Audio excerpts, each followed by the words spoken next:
I had a question when I heard the news that Bryan Kohberger was going to change his plea.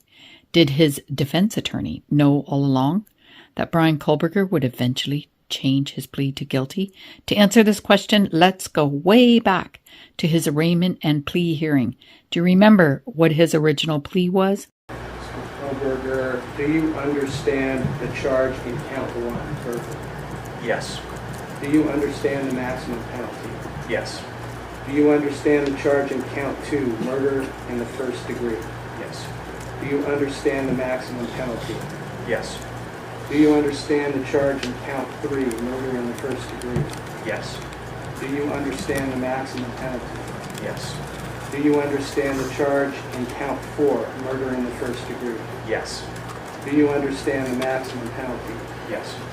Do you understand the charge in count five, murder in the Yes. first degree? Do you understand the maximum penalty? Yes. And Ms. Taylor, is Mr. Kohberger prepared to plead to these charges? Your Honor, we will be standing silent.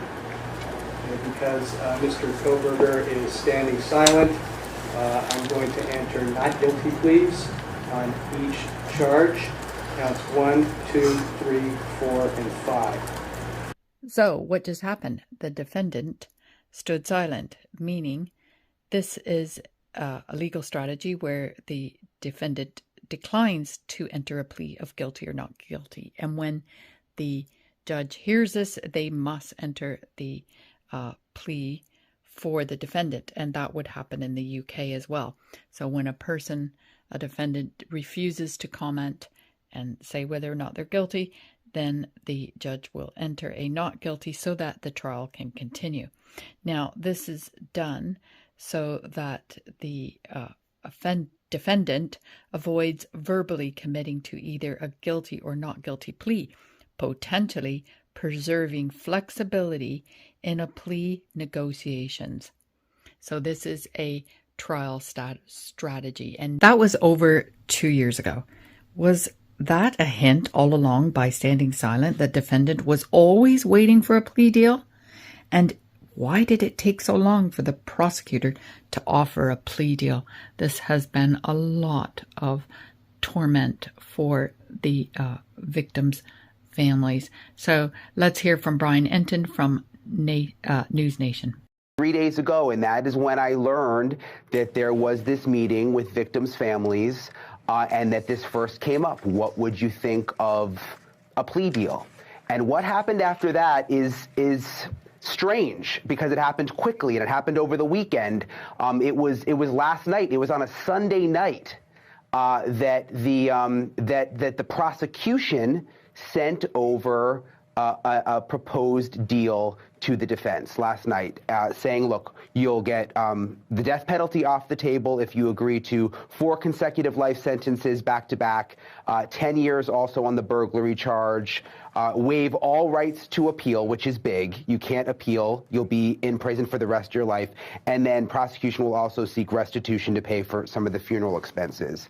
So that offer went out late last night on a Sunday night, and then it all happened very quickly today. We get the news that he accepted the deal and that the trial will not be happening, and now there will be this plea hearing on Wednesday. So if the prosecution did offer this plea deal to the defendant, I can see why the families are very upset. At least one family member has spoken out. Let's listen to that. After he accepts that sentence at the end of this month, unlike what happened in Arizona, where there is always a chance the jury does not choose death, is there any solace in the fact that you will at least have him silenced and there will be no appeals? Absolutely zero. None. Could be no farther than how we believe. I want my community support. I want that jury to make the decision, not Thompson. I'll leave you a link to that clip, but we also found out that the victims' families did not find out about this plea deal until the very last minute, as the prosecutor, Bill Thompson, just sent them a letter. So let's head over to the change of plea hearing to find out when Judge Hippler found out about this plea deal. All right, this is CR 0124316665. Defendant is present in custody with counsel Ms. Thompson, Ms. Jennings, and pardon me, Ms. Taylor, Ms. Massoff, and Ms. Barlow. The state's present with Mr. Thompson, Mr. Horowitz, Ms. Jennings, and Mr. Nye is here as well. Am I miss anybody? I'm sorry. Ms. Allen is here as well. Ms. Allen is here as well. Very well, thank you. All right, we are here today to entertain a change of plea. Before I start, I want to address some issues of concern and otherwise. First, I appreciate everybody in attendance today being on their best behavior. Please, no outbursts or demonstrations. Any such conduct will result in immediate removal and may result in an inability to attend further court proceedings in this case. I want to point out that there have been calls by some for the public to contact me and my office in an attempt to influence my decision-making in this case. This has been extraordinarily disruptive for court staff and the ability for them to get work done, not only in this case, but in other cases where defendants are entitled to have their cases processed, and frankly, as important, if not more so, for victims to have their cases processed in those cases. It's also highly inappropriate. A court is not supposed to, and this court will never, take into account public sentiment in making an opinion regarding its judicial decisions in cases. Courts should, and I always will, make decisions based on where the facts and the law lead me. Period. I have not read any of the numerous messages nor listened to any of the numerous voicemails that have been sent to me and my staff. Those have all been forwarded to security and, where appropriate, to law enforcement. I ask that you not continue to mount such campaigns or to send me information like this because, again, it is not appropriate and, frankly, not something I would take into account when deciding a matter in a case like this. I also want people to understand some very basic concepts about the ideas of separation of powers and what the court's duties are and what the duties and the rights of the executive, or in this case, the prosecuting attorney, is. The executive, the elected prosecutor, is the sole authority in deciding what charges to pursue, including whether, as well as what penalties to ask for, and what penalties to pursue, including the death penalty. This court cannot require the prosecutor to seek the death penalty, nor would it be appropriate for this court to attempt to do that. This court, in considering a plea agreement, if it were to reject this plea agreement, cannot force the state to seek the death penalty. My role and power in considering a plea agreement is extremely limited. My role is to ensure that the defendant's plea is given freely, voluntarily, and intelligently. If those things are met, I can only reject a plea, such as the one in this case, where I'm not being asked to agree to the sentence in advance. I can only reject it, for example, if the defendant does not meet or admit to all of the elements of the crime. That is, I can ensure what is called a factual basis to the plea. Finally, I want to offer my apologies to all the families, including the victims' families, the families of the defendant, for the short notice for today's hearing, and I'm sure what must have been the hurried efforts to get here. I, like most everyone else, learned of this plea agreement Monday afternoon and had no inkling of it beforehand. Prior to that time, I was under the belief that this case was proceeding to trial, as had been indicated, and my staff and I were busy continuing to work on preparations to have potentially 10,000 citizens of Ada County come to jury duty starting in mid-July, with the questionnaire process in mid-July. It was, once I learned of the defendant's decision to change his plea in this case, it was important that I take the plea as soon as possible because of the extraordinary administrative efforts that were otherwise attendant to the process of this, getting this trial potentially underway on time, and including the significant process of bringing, again, potentially up to 10,000 jurors to come in and fill out juror questionnaires prior to the beginning of the voir dire process. And so it was important that we, if we're going to go down this road, do so expeditiously so that we can avoid those costs and expenses associated with that. Otherwise, if it was not going to result in a plea, or if for some reason the plea were to fall through today, that we could continue diligently towards trial at the time specified. And so that obviously required that we act quickly. And so some folks may have not had the amount of time that we would otherwise allow for them to travel here. And so, again, I apologize for that. I want to make people aware that during the hearing, if you are to leave the courtroom for any reason, you will not be readmitted during the hearing. Also, when we finished the hearing this morning, I asked that the public and media wait in their seats until the victims' families and the defendants' families and others are escorted out of the courtroom before you start to leave.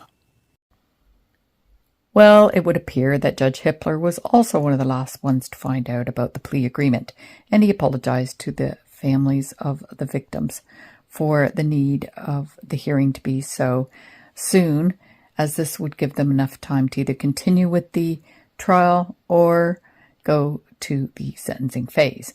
Now that you know a silent plea is a strategy because the defendant is not committing to a plea, this serves as a plea bargaining tool to be able to change one's plea. Do you think the defense knew Kohberger was guilty all along? Because Kohberger could have made an Elfer plea, meaning he pleads guilty but maintains his innocence and acknowledges the prosecutor has enough evidence to likely secure conviction. This removes the need for a trial to continue, but normally would not mean a lesser sentence, meaning the prosecutor could still seek the death penalty. In just a second, we're going to hear about the details regarding the plea agreement and restrictions of what the defendant cannot do at the sentencing phase, which I thought might have had a bit of a downside to it, but I'll let you decide after hearing those details. At the time of Kohberger's first plea, the defense had not known if the prosecution was going to seek the death penalty. Plus, they had not seen all the evidence. So, was the silent plea a hint? All along. You know, could it have been, hey, we're open to changing our plea if you don't seek the death penalty? Once the prosecution confirmed they would seek the DP, the defense attorney, Ann Tiller, fought hard to take the DP off the table. She told the judge the anxiety about the method of potential execution would be cruel and unusual, and she thought it was unconstitutional to have someone sit on death row when there was no meaningful way for them to be executed. That was in late 2024. Well, since her argument, an interesting development was issued. In March of 2025, the governor of Idaho signed Bill 37 into law.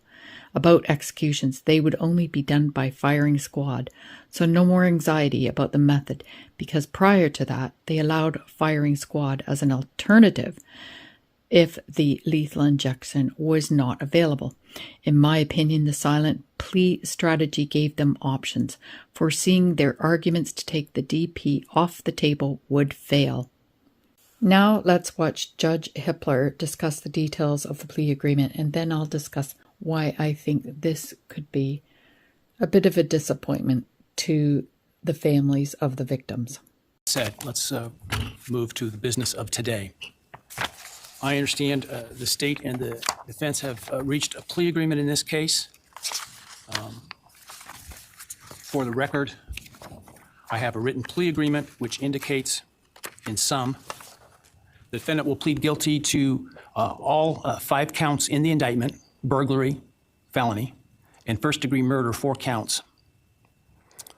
The state and the defendant stipulate, that is, that the defense is not free to argue for a lesser sentence at sentencing, to the following: the defendant on the burglary charge will be sentenced to 10 years fixed, and that the defendant on counts 2 through 5, the 4 counts of first-degree homicide, on each count would receive a fixed life sentence, all 5 of those counts to run consecutive to one another. Defendant, as part of the plea agreement, waives his right to appeal, as well as his right to appeal the sentence and his right to seek leniency or reconsideration of the sentence under Idaho Criminal Rule 35.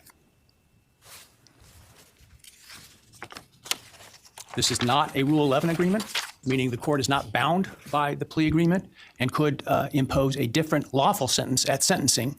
The stipulated agreement between the parties is the maximum on each count. So theoretically, the only thing the court could do would be a lesser sentence at sentencing.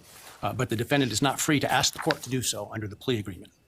Are there any other material terms of the plea agreement that the parties would like to make? Obviously, the plea agreement, the written plea agreement will speak for itself and be part of the court record. Not from the state, Your Honor. Thank you. No, Your Honor. Thank you. All right, very well. We also heard the prosecutor highlight to the court the evidence they had against Kohberger. The agreement had a lot of stipulations, and one that bothers me was the right to request a lesser sentence. And not because I don't think Kohberger should spend the rest of his natural life in prison. It is because when a defendant thinks there is an opportunity for parole, they have something to live for. They are less likely to commit further acts of violence while in prison. They might also, at sentencing, which, by the way, is scheduled for the 23rd of July, they might make statements after hearing the victim impact statements. And hopefully, Kohberger will hear their statements and make a statement of contrition, which normally factors into sentencing. However, the judge did say he is not bound to the sentencing agreement. Because the judge is not bound to the sentencing agreement, there is some initiative for Kohberger to express his remorse and take responsibility for his actions, which in my view, if Kohberger does not say anything, this will be yet another letdown for the families and friends of the victims. So the judge could impose a different lawful sentence at sentencing, and I found a case in Idaho where the judge did not agree to the suggested sentencing. This was in Idaho in 2024, where the prosecutor agreed to take the DP off the table for first-degree M, and the judge accepted the defense. Lance Jonathan Bronco had some remorse, but society needs to be protected from his violent tendencies. The judge did decide a higher sentence than what was suggested, but allowed them to run concurrent at the same time. So let's have a listen to that. You are violent and dangerous just given your own history. The best way to protect society, obviously, is incarceration, and you also understand that because you yourself agreed that at a minimum I should sentence you to a 25-year determinate period of time. So I take that as a recognition of what you've done and what should happen. With all of that being said, Mr. Bronco, it is the judgment of this court that you be sentenced to the custody of the State of Idaho Department of Corrections as follows. For count 1, murder 1, for a minimum determinate period of time of 35 years with an indeterminate period of time of life. For count 2, aggravated battery, that you be sentenced to a minimum determinate period of time of 10 years followed by a 5-year indeterminate period of time. Those sentences will run concurrent. So in my opinion, if a defendant gives a statement of being truly remorseful and sheds light on their wrongdoing, this could tip the scales ever so slightly, and maybe in that trial, having them run concurrent was that little bit of leniency the judge had with his discretion. Back to my thoughts on the courts giving hope to those convicted. There is another consideration that is important, and that is balancing the potentials of laws changing regarding the eligibility of parole. I remember a trial against the defendant Ezra McKendless. I hope I said that right. The judge in that case considered the laws changing. This defendant had stabbed her boyfriend 16 times. He considered how the laws on parole had changed, and life was no longer guaranteed to mean life in prison. This case is a great example as the judge thoroughly goes through his thought process, and he decided parole could not be applied for while the victim's parents were still living, so they would not have the nightmare of parole hearings in their lifetime if the laws did change. Let's have a listen to that clip. Life in prison, in the Wisconsin prison system, and I'm going to set the date that she would be eligible for petitioning the court for extended supervision at 50 years. It's a long time, but the way I reason this, that Ms. McCandless, if she does what she's supposed to do, follows the rules, that she at least has some light at the end of a very long tunnel. It's a long time. I won't be around. I'm pretty sure I'm going to be gone, like dead at that point.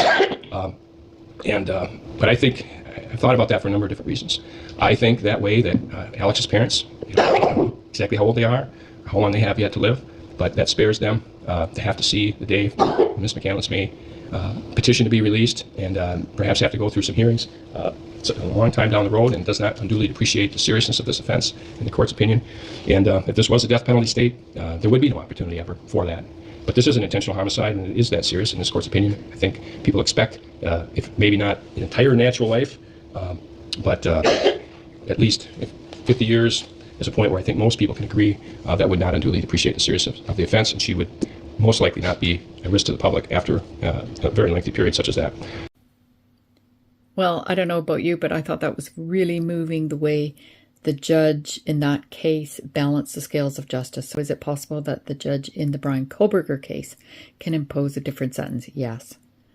And what is your thoughts on Bryan Kohberger playing the system in not pleading guilty earlier, just to get the DP off the table? Should the court consider this as a factor in his, by his late guilty plea? Or is it enough that he pleaded guilty? Did the system fail the victims' families by not allowing the process of a trial to go forward? How can the judge balance all of this with a sentencing? What's your thoughts?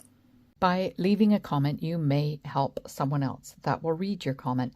And of course, I love to read all comments as they are valued, and together we can be more informed. And this information may help you or someone you know. In the meantime, on this channel, you'll find a variety of playlists to suit every curiosity about the justice system. And we provide you with a visual to information and the process. Going through a legal worry is devastating, and the Who Knew and Why Me playlists are designed to help you or someone you know. So please like this video if you like this kind of content. Hit the subscribe button and the notification bell if you want to be notified when I'm going live or upload another video. I'm Karen Cole from Legal Minded Friends. Information is power, meaning if you know something, you can make decisions that are right for you.